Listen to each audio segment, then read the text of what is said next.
who is a disbeliever from among the people of the book, that's Jews and Christians, it identifies us as the worst of creatures because we are not accepting Islam. So you have said that we should respect other people's beliefs and that we should just let everyone believe what they want. And let me read another passage for you.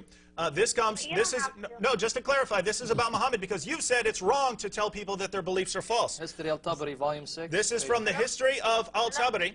I said to him, what was the worst attack you saw by Quraysh upon the messenger of God when they openly showed their enmity to him? He replied, I was with them when their nobles assembled one day in Hijr and discussed the messenger of God.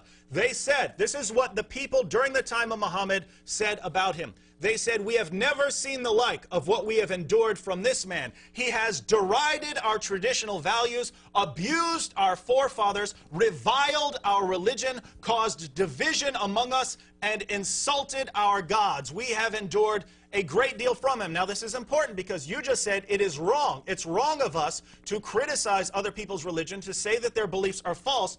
And yet, what did Muhammad do? He derided the values of the pagans. He abused their forefathers. He reviled their religion. He caused division among them. And he insulted their gods. So, my friend, if you're saying that it's wrong to do all of this, do you now reject Muhammad because he was immoral and a false prophet?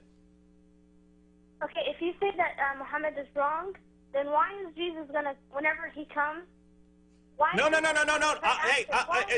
you said Muhammad was wrong. And pray. No, you said Muhammad was wrong. You said...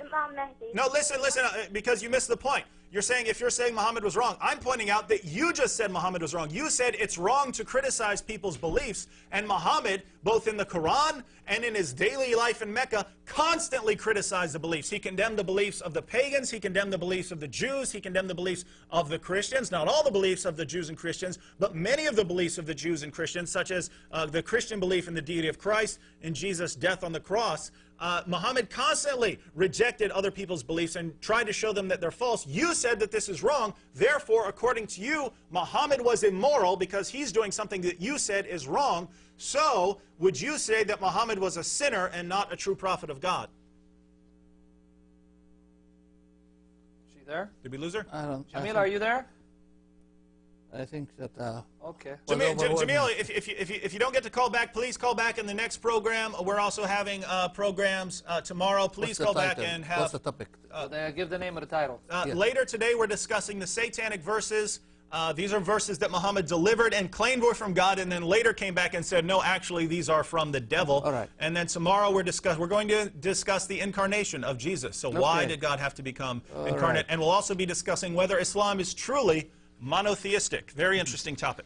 So please call back during these shows. We have more calls? We have lots of a lot calls. of them? Yeah, poor guys. Joe, good evening. Yes, how you doing, sir? I'm doing fine. How are you? Okay, good. Go ahead. It's in Genesis, and you said that Jesus is the Son of God, right? Yeah. Yes. All right. Okay, but in Genesis also too, chapter 6. Yeah, the sons of God. The children of God made it with the women who born to them. You know, there came at chapter 6, number 2. Yeah, 6, verse 2 to 4, yes. Saw the daughter of men, that they were fair, and they took them wife, all which they choose. All right. Then also number 4, there were giants in the earth in these days, and also after that, when the Son of God came into them. Yeah, okay. Daughter of men, and also in Job, also they said that... Job. I'll give you all the references to the sons of God. Job chapter 1, verse 6. Job chapter 2, verse 1. Job 38, verse 7. Job, please, let me finish my point. Job chapter 2, verse 1. Job 38, verse 7. Psalm 89, verses 6 to 8. Psalm chapter 2, verse 7. We know there are references to sons of God. Get to your point, because I know where you're going with this.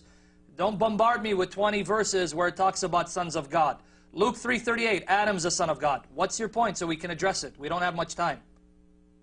The only child of God. What was that? I couldn't hear you. I said that Jesus is not the only child of God. If you read the New Testament... Okay, let me address that point, Joe. Like I was going to say, Pastor Joe. Let me address the point. If you read what the New Testament says, go to John chapter 1, verse 14. John chapter 1, verse 18. I'm going to give you the references, and I'm going to tell you why they're important. John chapter 3, verse 16. John 3, verse 18. And then 1 John chapter 4, verse 9. There, Jesus is called the unique Son of God, the only Son of His kind. The Greek word monogenes, the New Testament's not written in English, it's written in Greek. Monogenes means the only Son of His kind. No Christian denies that God has sons. What we say on the basis of the New Testament, as well as the Old Testament, that Jesus is the unique Son because there is no other Son like Him. And if you want to ask me what makes Him unique, we can discuss that. So no one ever said that Jesus is the only Son, period. He's the only Son of His kind, even though there are other sons. None of them are like Him because He's separate from the rest for various reasons. If you want me to discuss the reasons, ask me.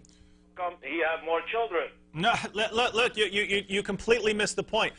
Lots of people can be called children of God. I'm a child of God. Sam is a child of God. We're children of God. What we're saying is that we're not children of God in the same sense as Jesus. Exactly. Jesus is the Son of God in the sense that he is a member of the Trinity, Father, Son, and Holy Spirit. Jesus is the Son of God in a unique sense. I'm a child of God in a completely different sense, in the sense that I'm created by God and that I am redeemed by God and therefore a child of God.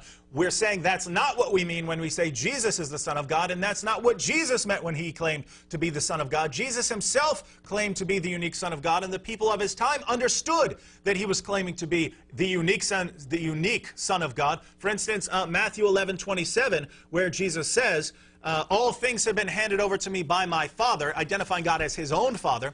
And no one knows the Father except the Son, nor does no one knows the Son except the Father, nor does anyone know the Father except the Son, and anyone to whom the Son wills to reveal Him. Jesus is claiming that no one can even know the Father except through Him, except through the divine Son. And it's interesting, even the Jews of Jesus' time wanted to kill Him because they understood what He was saying. The reason, if you want to know why Jesus was killed, it's because He was upsetting the Jews by claiming to be the unique Son of God. This is, if you want, because as a Muslim you don't believe Jesus was killed, but you believe people wanted to kill Him because they tried to kill someone and God tricked them and made them think that someone was Jesus and then killed someone else. But even according to you, people wanted to kill Jesus. Why? According to what Muslims believe, Jesus was walking around saying, believe in God and serve Him. Why would Jews want to kill Him for that? The Jews all believe that. They wouldn't have wanted Him to kill Him for that. But if you tell a Jew you are the unique Son of God, you are part of the divine being, they are going to want to kill you. And that's ultimately why Jesus was killed. Excuse me. Yes. You finished? Yes, go ahead. Did you listen to what he said? Did you listen, or are you just going to say there are many sons of God? Okay, good. Can you explain to me how could be a unique son for a group of children?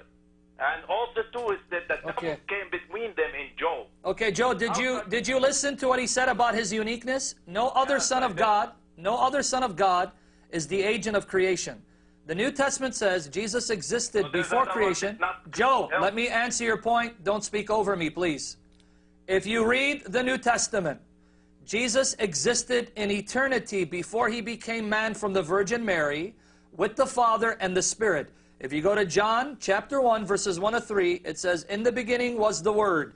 The Word was with God. The Word was God. He was with God in the beginning. All things were made through Him, the Word. Nothing has been made without Him that has been made. Then John 1:10 says, He was in the world, and the world was made through Him, but it did not recognize Him. John 1:14 says, the Word became flesh. So this Word that's eternal, that existed with God the Father in intimate fellowship, this Word that the Father used to create everything became flesh. No other Son of God is uncreated. No other Son of God was used by God the Father to create. Jesus is eternal, He's uncreated, and He created everything with the Father for Himself. That's what makes Him unique. So we answered your question. What's your other objection? How come you said